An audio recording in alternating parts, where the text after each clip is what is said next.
Update कंदालू breaking news है। इस्लामाबाद में नाणे वारी वफ़ाक़ी वज़ीर मिफ्ता इस्माइली सदारत हेठि इक़्तिसादी राब्ता कमेटी जो इजलास थियो आहे। ख़बर अवां सां शेयर कयूं पिया। अहम ख़बर आहे नाणे वारे वफ़ाक़ी वज़ीर मिफ्ता इस्माइल जी सदारत हेठि इक़्तिसादी राब्ता कमेटी जो इजलास थियो आहे। फूड सिक्योरिटी वारी वज़ारत जी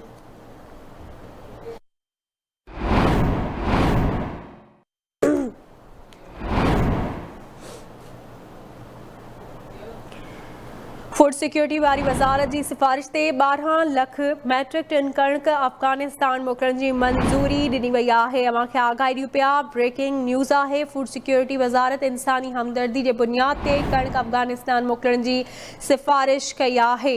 कमेटी पारां वज़ीर आज़म रिलीफ पैकेज तहत सस्ते अटे बाबति सब्सिडी जारी रखण जी बि मंज़ूरी ॾिनी वई आहे। ख़बर अवां सां शेयर कयूं पिया।